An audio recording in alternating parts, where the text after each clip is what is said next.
Hi. So in this video, we're going to talk about a very interesting topic as usual. So this is the capital asset pricing model and a little introduction and a basic idea on how to implement it, how to use it.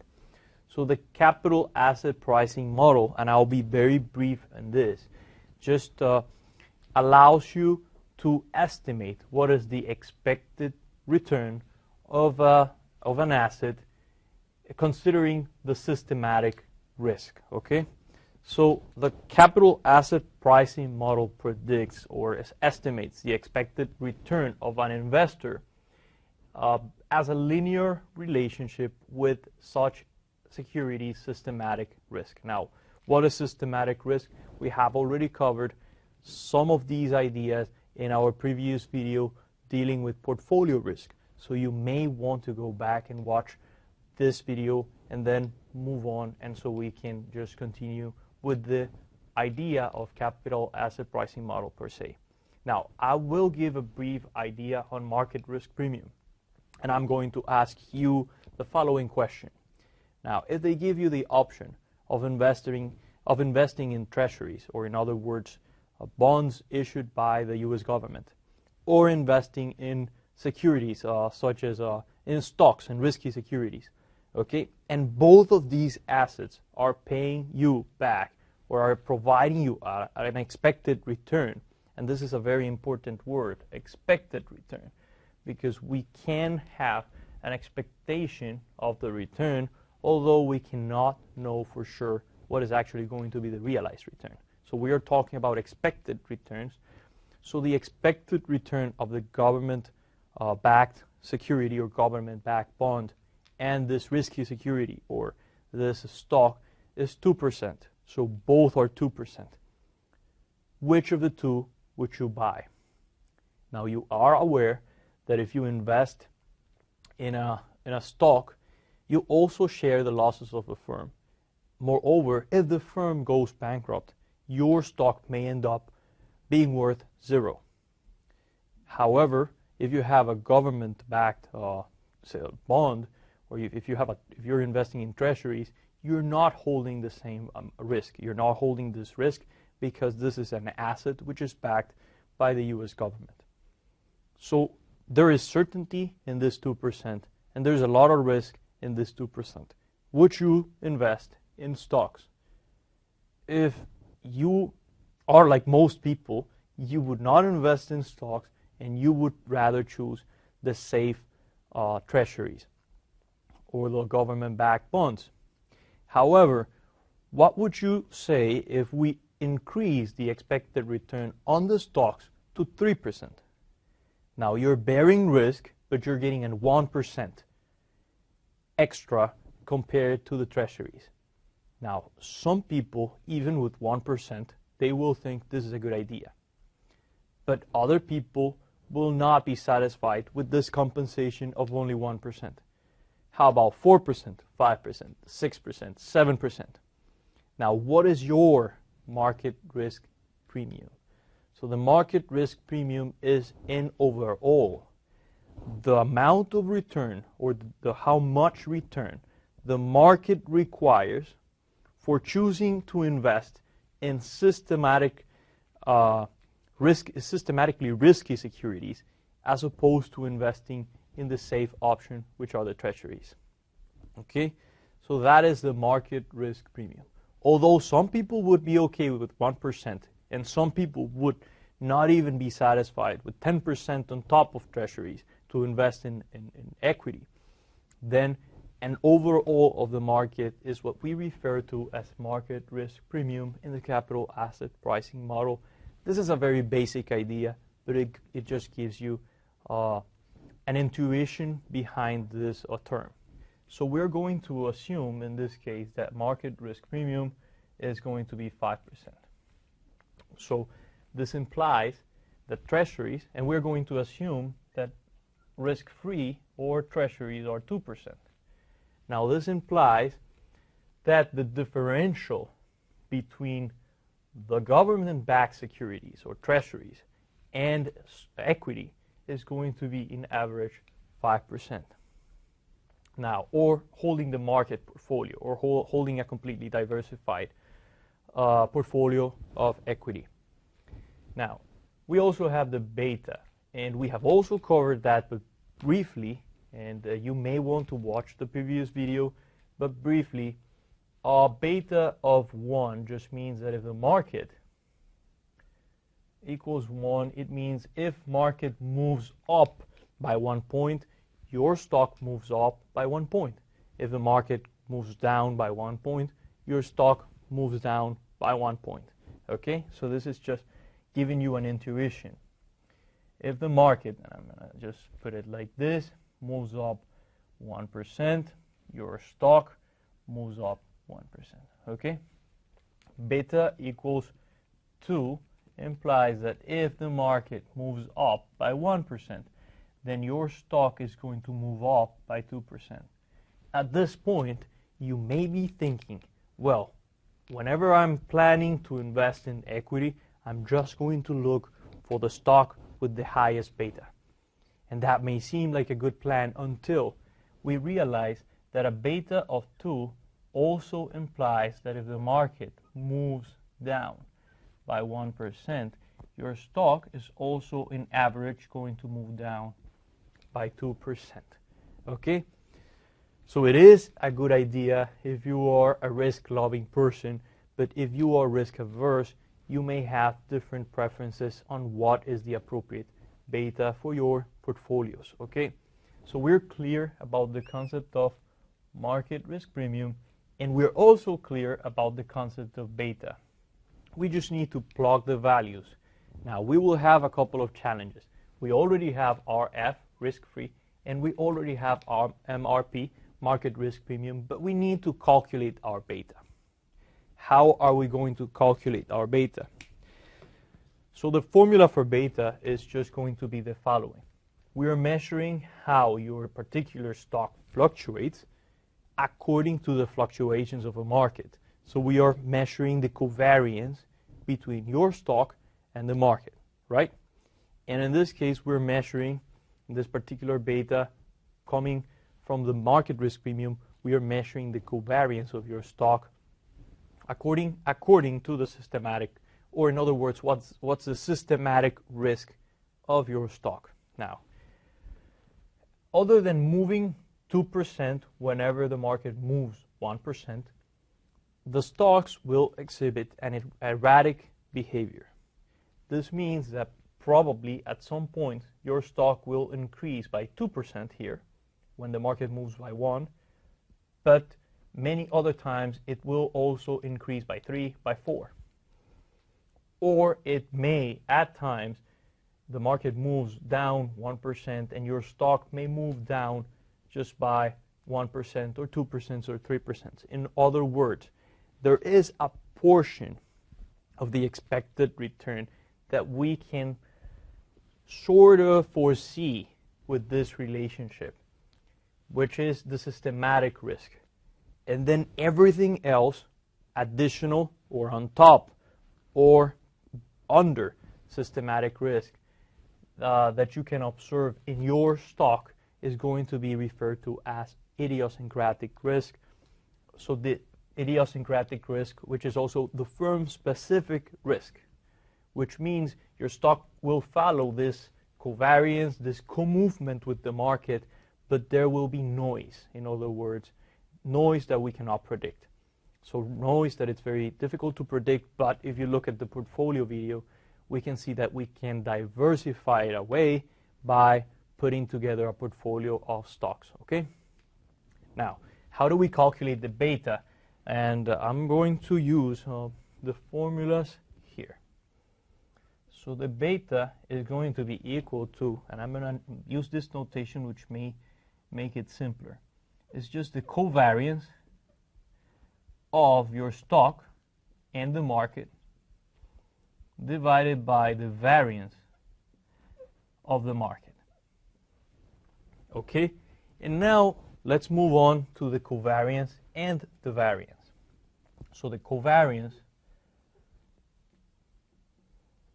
it's going to be equal to the summation of all of the stocks.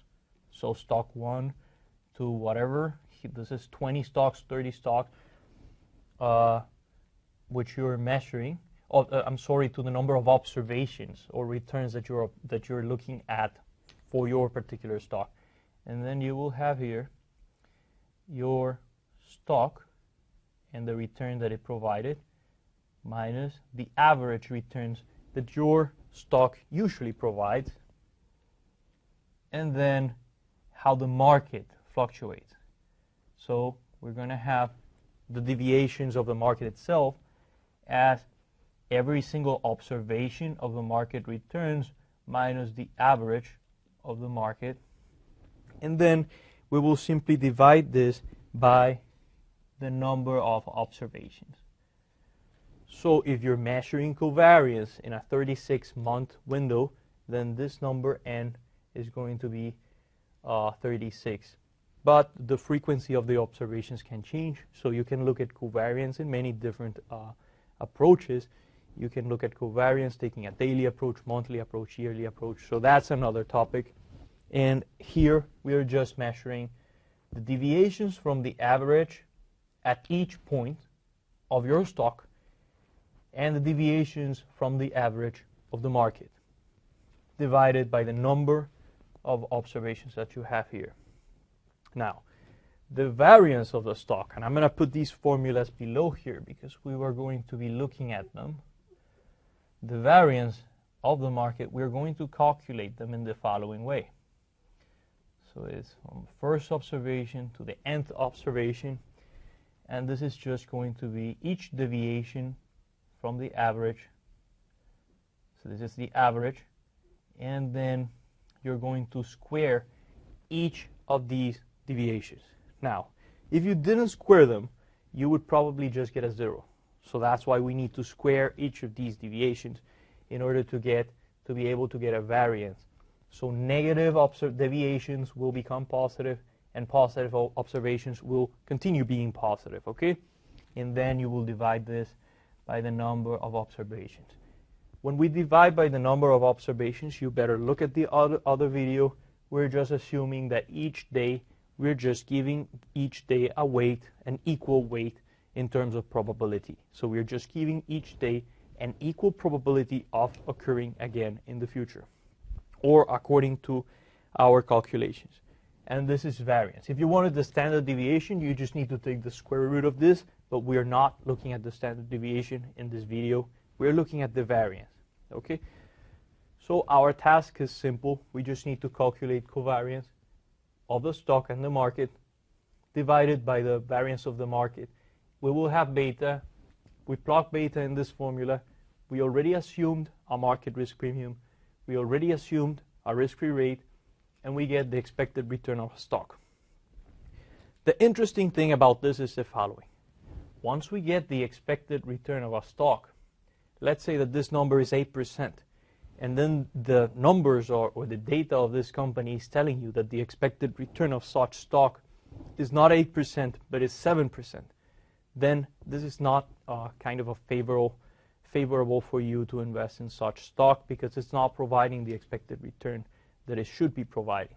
So it's likely to be overvalued. Now, if the expected return, on the other hand, that CAPM predicts, or capital asset pricing model predicts, is 5%, and your stock is likely providing higher returns, then it should be a favorable, it should be in your interest to take this investment. So let's just calculate this using some data, using the returns. And let's assume this, there is one firm which we are going to refer to as WMTQ. So it is not WMT, it is WMTQ. It's completely different. And now we're also going to look at S&P, okay? So for simplicity, I'm just going to use 3 returns, and that's going to suffice, okay? So I'm just going to use 3 returns to make it simple, but in reality, if you're doing any kind of analysis like this and you want to get the variance, covariance, beta, you need to use higher frequency, higher number of observations. So let's assume that the returns are 6.28%.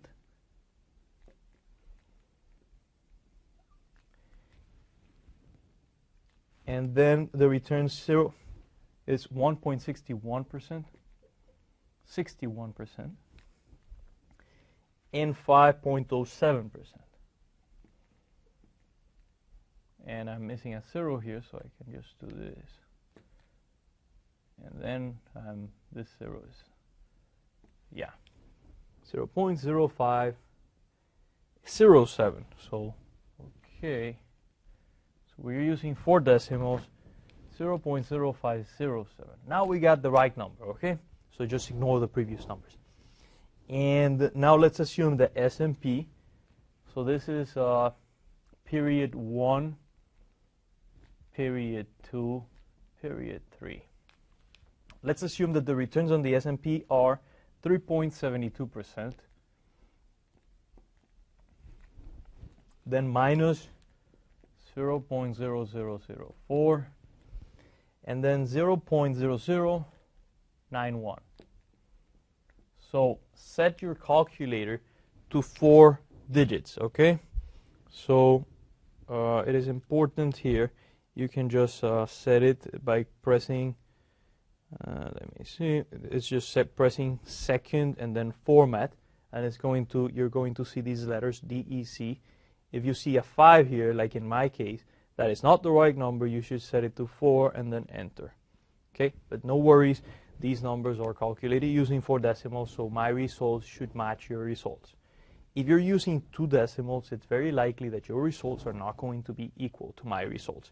So it's better that you do this. It's just second again, format. So the format is right on top of where the dot is. So you just press second and then the dot key. You're going to read DEC, decimals, and then you press 4, enter. If you don't press the enter, then you're not making any change at all. So everything remains same. So you need to press enter. Once you have done this, you just clear the screen with pressing CE, and everything's fine. So I'm going to give you a couple of steps that are going to make your life very easy. We see these formulas, and you might be already frightened on how to use them. So I'm breaking them down in a way that it's going to be very simple for you to implement them. So what are the components of each of these formulas? Now, this is for variance, and this is for covariance. Steps 1 and 2 are for both. Okay. Covariance 1. Covariance 2. Okay, we can see that. And then, okay, when we calculate the variance, the first thing we need to get is the average. And if we look at the formula for the variance, this is this here.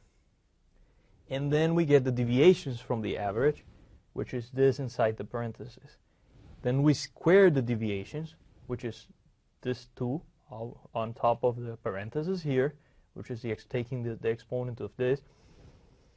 Raising this to the power of 2, and then we are averaging. So this big E here just means you need to add each observation, so you divide by the number of observations and you add them all.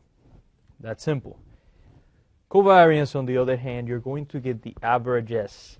So you're going to get the average of the market, the average of your stock. Then you're going to calculate the deviations from average. And then we move here. You're going to calculate the interaction of the deviations. So you're going to multiply the deviations of your stock times the deviations of the market at each observation, and then you will average them. So again, you divide by the number of observations, or in other words, you just add them up and divide by the number of observations. So let's do that. First, let's solve variance. So we need variance of the market. Okay, so the variance of the market, we will get it like this. The market is here, and we want to get the average. So the average, and let's say P average. Okay, so if we calculate, and in the interest of time, I have already calculated this, if you calculate this, you're going to get an average of 0.0432. And for the market, you will get an average of 0.0153. Okay? So that is quite simple. I'm going to make the first one. Let's just don't be afraid of so many decimals. Just get used to them because we will see a couple of them ahead. 0.0628 plus 0.0161 plus 0.0507 plus 0.0432. It's just, and I just added the average. So it's just 0.0628 plus 0.0161 plus 0.0507. We have 3 observations, and it's just dividing by 3. So this is not rocket science. It's very simple. And we get the 432. If we do the same, we get the 1.53%. These are decimals. In percentage form, it would be 4.32%, 1.53%, okay? So we have already gotten the averages. We're done with step 1. Now step 2, deviations from average. Now we're going to get the deviations from average, and let's get them here. Deviations from average, which I'm calling P. So WMTQ. So what are the deviations from average of WMTQ? We're going to have 3 deviations, and this is just simply this value minus the average, then this value minus the average, then this value minus the average, okay? So 0.0628 minus 0.0432, that is going to give us the first deviation, which is 0.0196. Then the second deviation, which is 0.0161 minus the average, 0.0432. So we're going to get a negative 0.0271. The final is just 0.0507 minus the average, 0.0432. What this just means that in average, this particular stock attains a 4.32% return. And then these are the deviations of, let's say, the normal behavior of this stock or the average behavior of this stock. So we are getting a 0.0075, okay? Now let's get the deviations from the market. So we're doing the exact same thing with the market. 0.0372 minus the 0.0153 in average. So in this period, the market attained 3.72%, whereas the average is just 1.53%. So in this case, there was a good performance on the side of the market in this observation. So how much did it deviate from the average? 0.0219. Now the following period, we had a negative minus 0.0004, so we had a lousy performance on the side of the market for this observation. So we have minus 0.0157. In the third period, we have final deviation of 0.0091 minus 0.0153, and so this deviation is again negative, and it's 0.0062. So we have these deviations, and we're calculating the variance. So at this point, we can check steps 1, get the averages, it's this, and step 2, get the deviations from the average, which are these, okay? So we're done with the first 2 steps because we're calculating the variance of the market. This is for variance in general, but here it's variance of the market. Now we need to square the deviations and average them. So let's square the deviations only of the market, okay? And we're going to say here S and P deviations squared. Okay, deviations. So we will get the following values. The deviations of the market squared are going to be 0.0005, then 0.00003, And then just, there are some decimals there, but we are not getting to that point because we only have 4 decimals. If we had set up our calculator for 5 or 6 or 7 decimals, we may have something here, but we do not have that here, okay? Now let me just split this. Okay, let me use this other marker and we split this. These are the deviations squared. So this is step 3A. Okay. Now we're going to average these.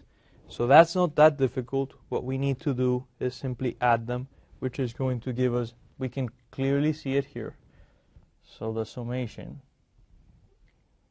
is 0.0008.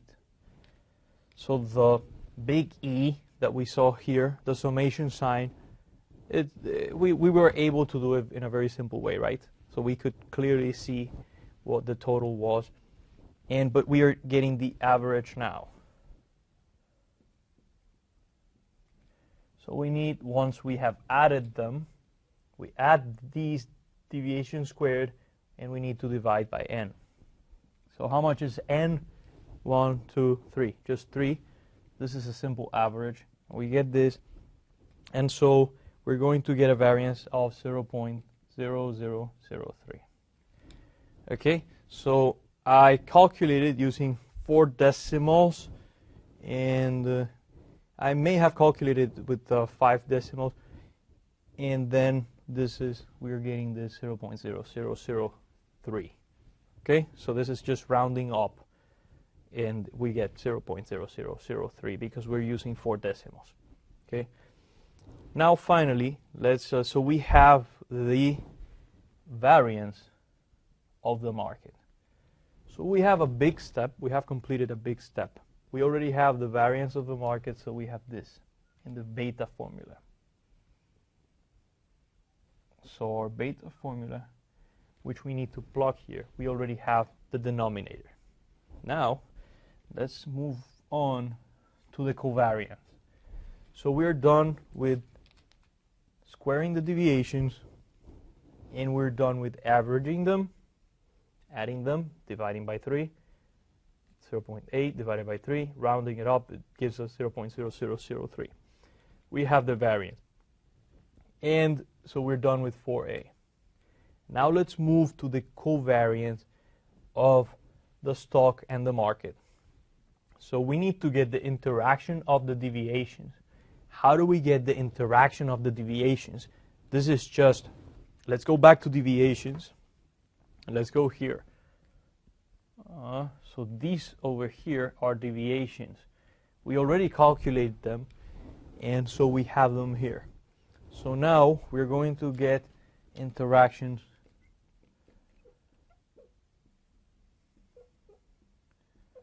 of deviations, and that is step 3B. So we have this here. So we have a step 3B, interaction of deviations. We just need to multiply.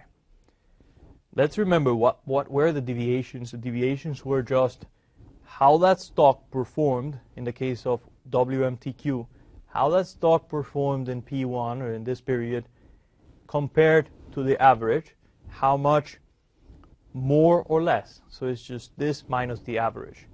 Then the second observation minus the average. Third observation minus the average.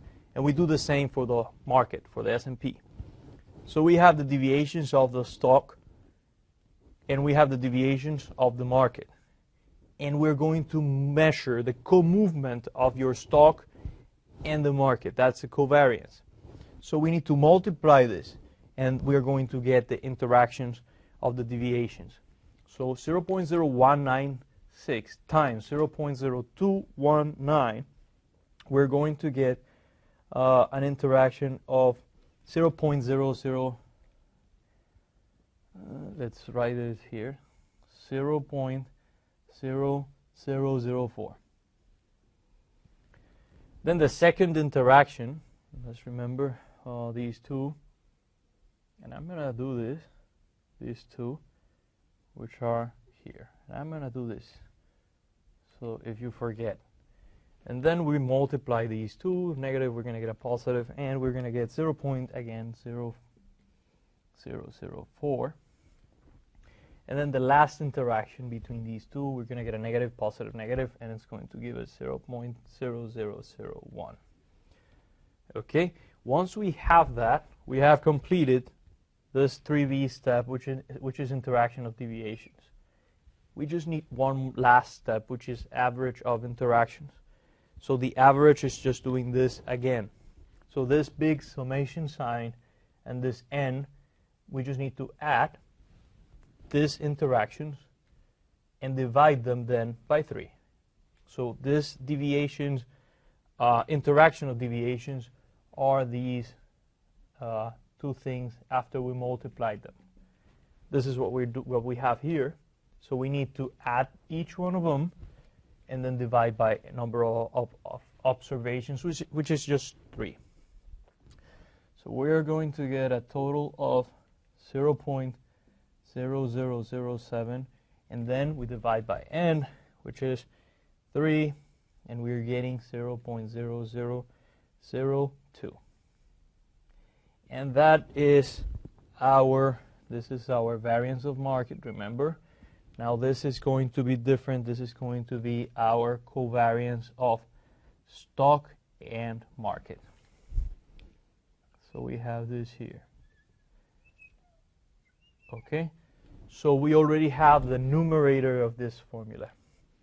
And life is becoming simpler because now at this point we have a lot of numbers, but if you follow this sequence, it's very straightforward and you will be able to do it. So just first is get the averages, then deviations from average, which we have here. Then in the case of variance, you square those deviations here of the market, because we're just pursuing the variance of the market. Variance of the market. Of market only. Only. Here. And then we average this deviation squared. After we square them, then we average them. We get the variance of the market. Then if we're getting the covariance, we first get the averages, then the deviations from the average, here for the stock, and here for the market. Then the interaction of the deviations. So at this point we move from here to variance, covariance, which is multiplying these deviations, multiplying these two gives us this, multiplying these two gives us this, multiplying these two gives us this, and then we average these interactions and we get the covariance. Okay, so at this point we're going to just calculate this 0.002 divided by 0.003. So this is the covariance here. In other words, let's put that here. So it's 0.0002. And then this is the variance, which is of the market, 0003. So our beta is going to be equal to 0.67. So we got our beta, and we have it. Okay? So finally, let's resolve the expected return of this particular stock, and we can get it using this formula. So we are going to say expected return for this stock according to capital asset pricing model. Now RF, we are assuming is at 2%. Now the beta is 0.67. We just got it here.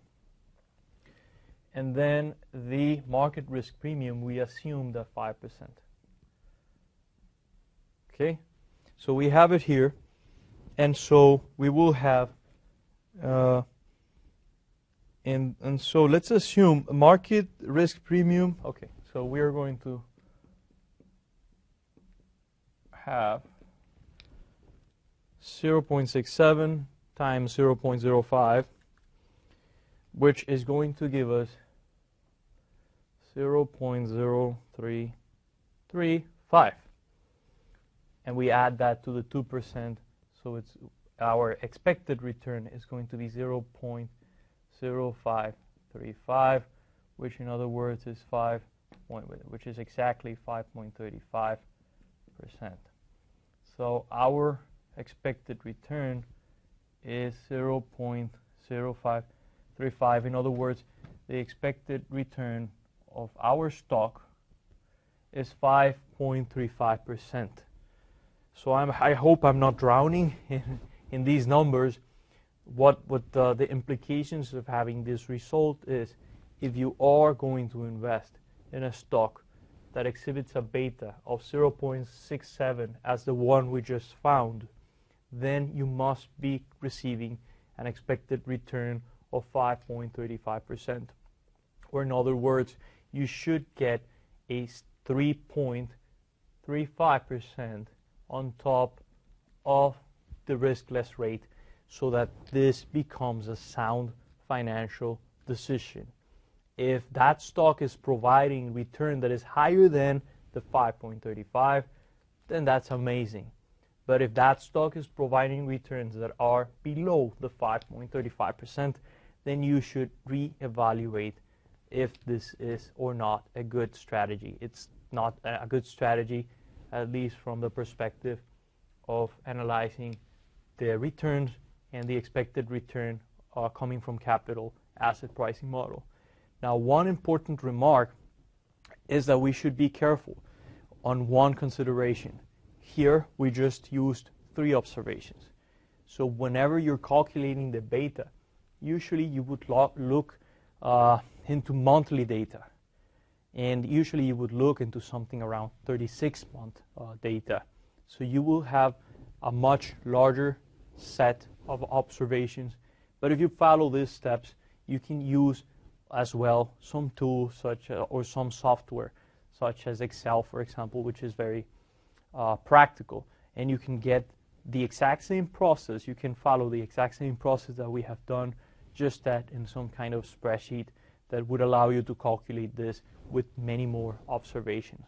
However, for the purposes of this class, it is important that you know how to do this in this way, so that you know what the software, if you use it, what you will need the software to do, and be clear about how to calculate the covariance, the variance, the beta, and then the expected return coming from capital asset pricing model. So I suggest that you take a couple of exercises, maybe even randomly changing the numbers, although I would suggest you take exercises from the chapters of your book, and then you go over them and you do them and do them and do them until you feel familiar with this, because we will then need the CAPM in order to get the value of a stock. We will use this capital asset pricing model, the expected return that we get here. So this is just part of an even longer process in order to determine the value of a stock. And I suggest that you acquaint with it, that you feel familiar with it, that you memorize these steps, and if you do so, you should be fine.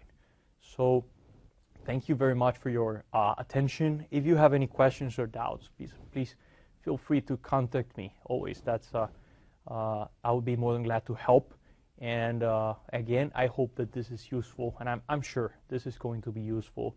And thanks again for your attention. Let's keep in touch.